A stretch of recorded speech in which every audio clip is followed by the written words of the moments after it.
Binationaux BXL. Et la chaîne YouTube qui vous montre les binationaux congolais d'Europe. Les binationaux de Belgique, France, Allemagne, Grande-Bretagne, etc.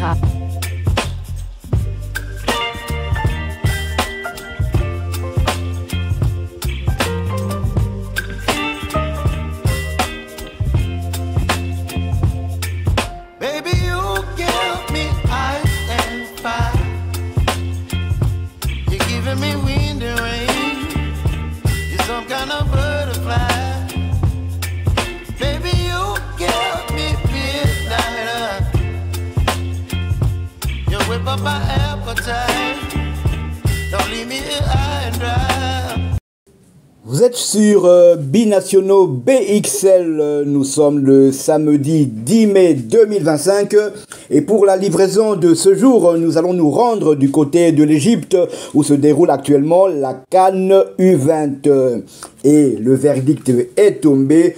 Nous connaissons les 8 qualifiés pour les quarts de finale et les affiches qui vont avec. Performante dans cette catégorie d'âge, 3 demi-finales depuis 2009, l'Afrique du Sud n'a pas vraiment convaincu durant la phase de poule.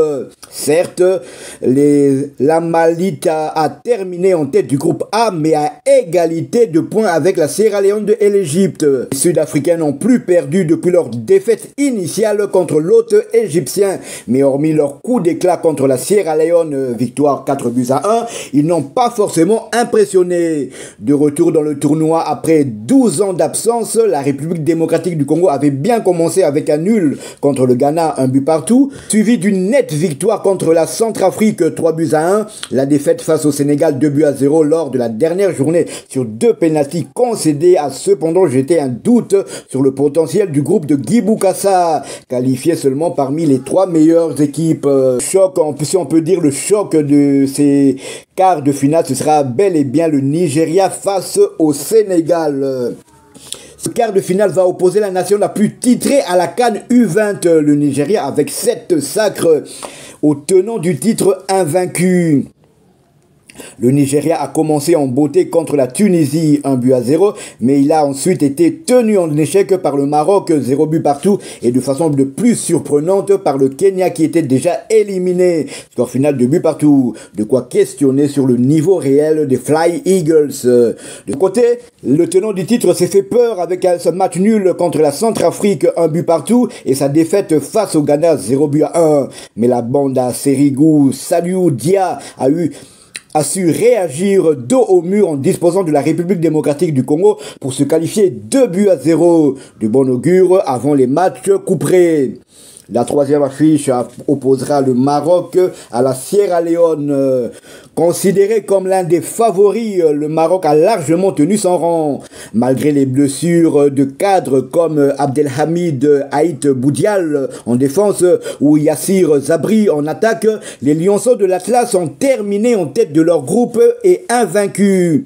Bien lancés contre le Kenya, 3-2, les poulains de Mohamed Wabi ont ensuite tenu tête au Nigeria, 0 but partout, avant de remporter le derby contre la Tunisie, 3-1. Après avoir annoncé la couleur au sujet de leur ambition, les Marocains font face à la surprise de cette édition, la Sierra Leone qui ne cesse de surprendre pour sa première participation. Capable du meilleur 4 victoires, 4-1 contre l'hôte égyptien, comme du pire défaite 4-1 contre l'Afrique du Sud, les Shooting Stars pourraient encore jouer les troubles fêtes. Et enfin, la quatrième affiche de ces quarts de finale opposera le Ghana au pays hôte, l'Égypte. Après son match initial contre la République démocratique du Congo, score final 1 but partout, le Ghana a fait chuter le tenant sénégalais 1-0, avant de valider la première place du groupe C en battant sur le fil la Centrafrique, score final 1-0. Les Blacks satellites s'imposent comme l'un des grands prétendants au titre, mais ils devront se méfier d'une Égypte qui revient de nulle part. En effet, après une bonne entame contre l'Afrique du Sud, victoire 1-0, les Pharaons U20 ont été humiliés par la Sierra Leone, 1-4. Sans convaincre, 0 but partout contre la Zambie et une courte victoire 1-0 contre la Tanzanie déjà éliminée, parvenu à se faire une place parmi les meilleurs troisièmes et à bord de cette nouvelle phase avec une ambition intacte. Voici donc les programmes des quarts de finale. En fait, tous les quarts de finale se joueront le lundi 12 mai. La première affiche aura lieu. La première affiche, ce sera le Nigeria face au Sénégal à Ismaïlia. Le match se jouera à 12h GMT, donc soit 13h heure de Kinshasa. La deuxième affiche sera à 15h GMT, 16h de Kinshasa, opposera le Ghana à l'hôte égyptien à Suez. Et la troisième affiche, toujours à 15h, se disputera Maroc-Sierra Leone au Caire. Et puis l'affiche qui nous attend tous, Afrique du Sud face à la République démocratique du Congo, toujours à Ismaïlia. Ce sera à 18h GMT, soit 19h heure de Kinshasa. Ce stade, il ne faut pas plus sous-estimer toutes les équipes, car toutes les équipes qui sont là, c'est qu'elles méritaient de se qualifier pour les quarts de finale, mais franchement, je trouve qu'on est bien tombé en terminant troisième. Imaginez-vous, si on était tombé premier, on allait tomber contre l'Égypte. L'Égypte, certes, qui s'est qualifiée seulement grâce à sa troisième place. Mais l'Égypte joue à domicile, donc ils reviennent de nulle part et ça sera toujours un danger. Donc je suis vraiment content de jouer l'Afrique du Sud et ne pas jouer contre le pays hôte égyptien.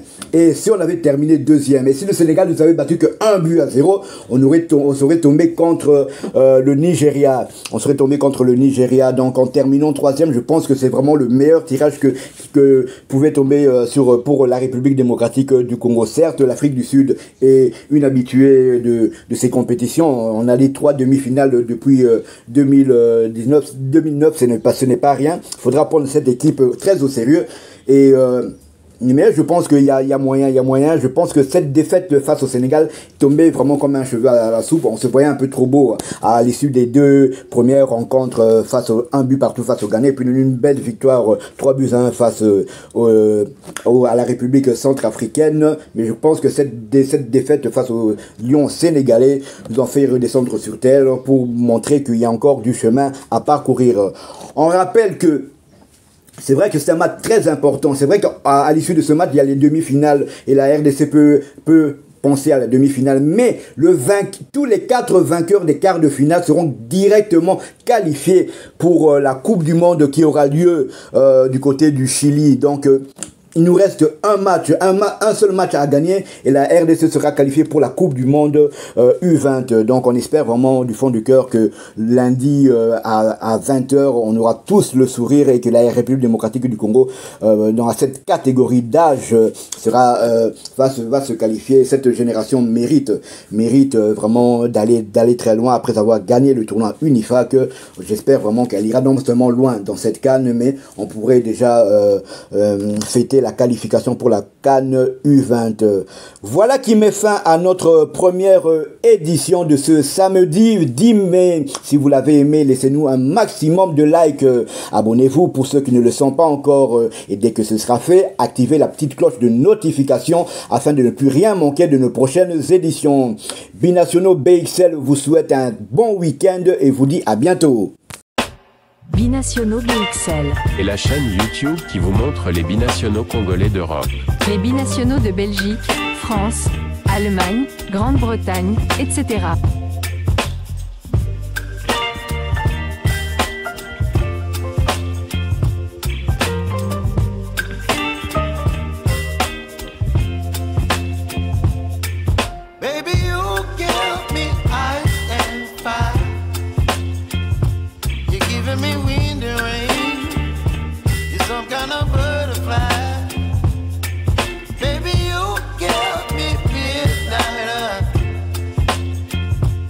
Whip up my appetite.